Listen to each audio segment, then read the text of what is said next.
Michael Collins said, "Buzz regrets not being the first person on the moon more than he appreciates being the second." A brutal quote, right? But pretty insightful. And I think a lot of envy works like that. It does not matter how much you have. All that matters is how much do you have relative to somebody else. Even if what you have is extraordinary, like being the second person to walk on the moon, if you are always compared to someone who was the first person to walk on the moon, it can feel pretty rotten. That is how a lot of value works. It works and things are valuable because they are scarce.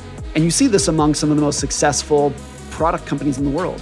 Rolex, Ferrari, a lot of handbag companies. The reason that they are so valuable is not because of the quality of the product, although those are usually pretty good. It's because they go out of their way to engineer scarcity. If you walk into a Ferrari dealership or a Rolex dealership or try to buy a Birkin handbag, you know that you cannot just walk in and buy one of those things. That's not how it works. They make you fight for it. They make you get on a wait list. They make you buy 10 other of their products before they invite you to buy the super high-end one. Engineered scarcity is where value comes from. And I think that will always be the case. You can easily imagine where things that are scarce today, health insurance for the masses, cancer treatments that are really effective, go on down the list of things we don't have today. We do have those things 20 or 30 years from now. And rather than being appreciative that we have free cancer treatment for the masses, cheap cancer treatment for the masses, rather than being appreciative of that, we will shift our anxiety of something else that is scarce. And aren't we doing that today?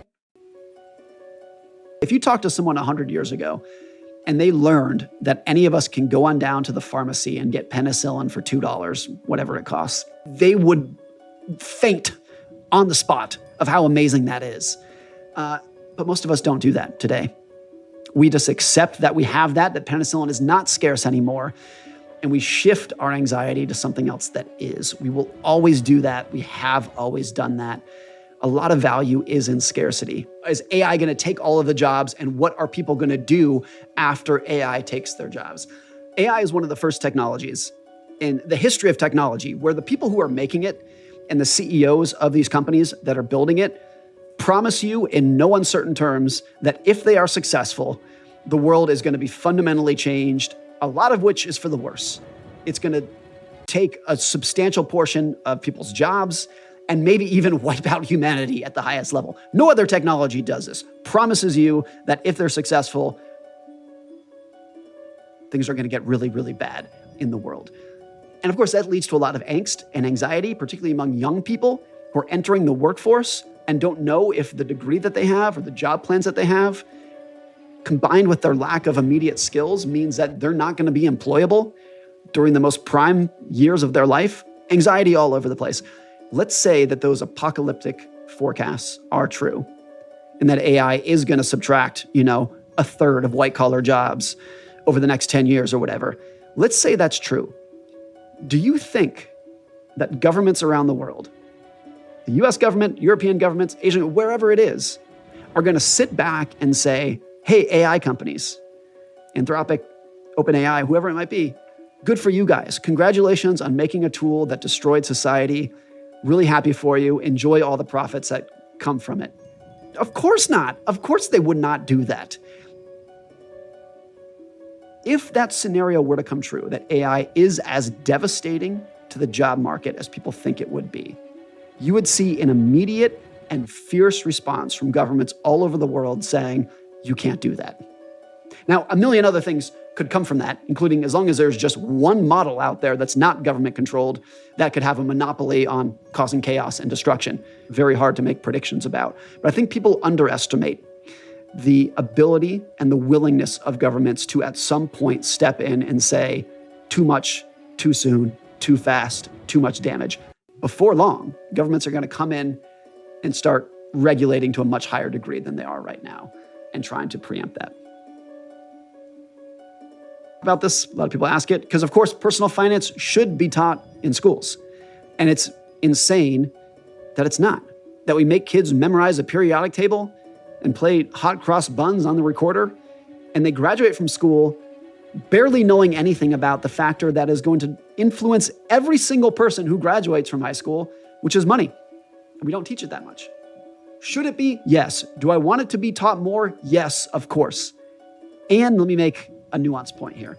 The most important decision that most people will ever make is whether, when, and whom to marry. That's going to have a bigger impact on the quality of your life as an adult than almost anything else will over the course of your life. And we don't teach that course in school. In elementary school, in high school, in college, there's no course on how to pick a good spouse. Or if there is, it's a very niche topic, right? For obvious reasons, you can't teach that. It's not something that you can distill down into a formula that will apply to everybody, that we can teach you how to pick a spouse. Even if it is so important, it is inherently very difficult to teach. And maybe that's not a perfect analogy, but I think finance kind of fits into that bucket. There are technical skills that should be taught about how interest rates work, how the stock market works, how compound interest works. Formulaic things that we can and should be teaching young people at that phase of their life. Full stop.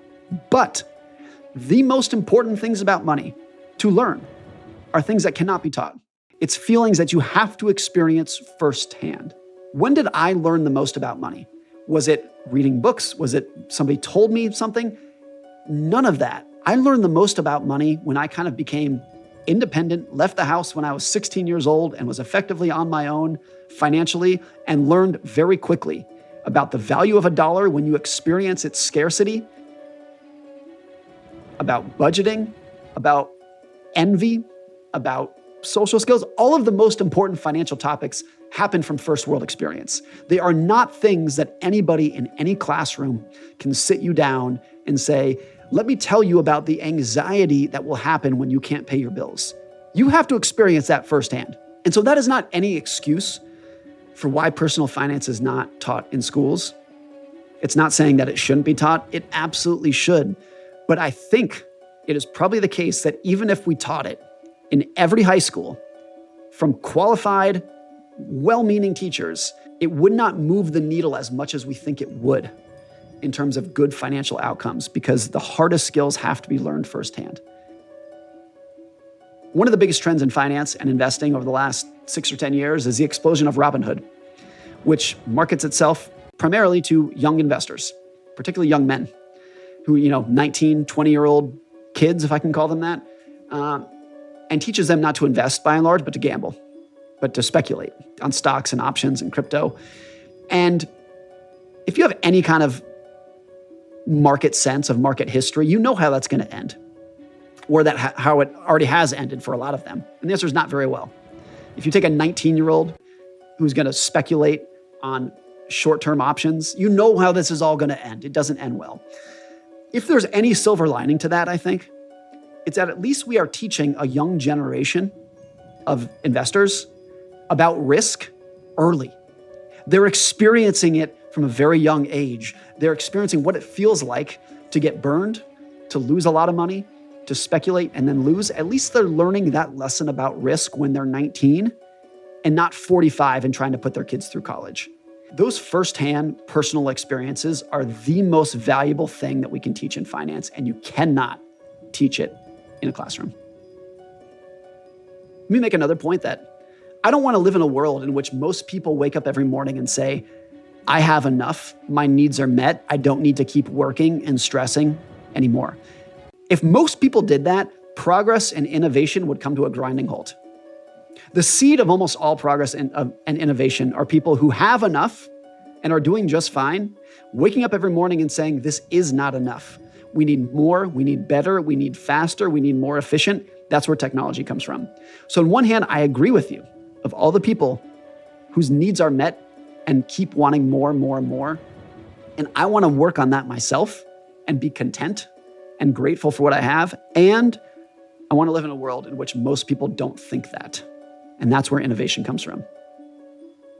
You asked is, what is the antidote to this? Well, people have been debating that for thousands of years. What it has been for me, at least around the edges, some antidote to that is resisting the idea that I need more money after my needs are met largely comes down to social comparison. It's not that I don't have food or shelter. It's that their food and shelter looks a little bit better than mine. pointing to other people out there. That tends to be where this comes from. And I think there's 2 points that can fight back against that natural level of envy. Number one is when you look at someone else and say, if I had their blank, their house, their career, their net worth, their beauty, whatever it might be, it's easy to say I would therefore be happier.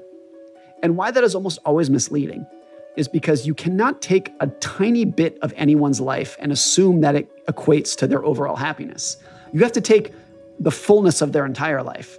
So if you want that person's house, you also have to take the stress of that person's career. You also have to take that person's broken marriage.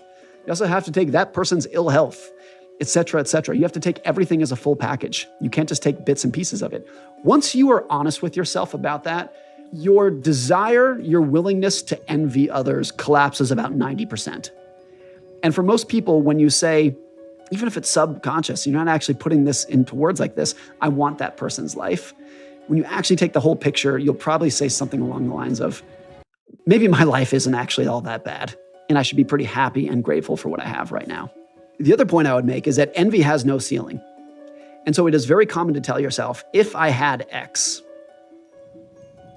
then this worry and anxiety that I have would go away. If I had this income, this net worth, this house. And that is almost never true for almost anybody. Because as soon as you get to that level, to that salary, to that net worth, your aspirations and your dreams and your goals are just going to ratchet up another notch.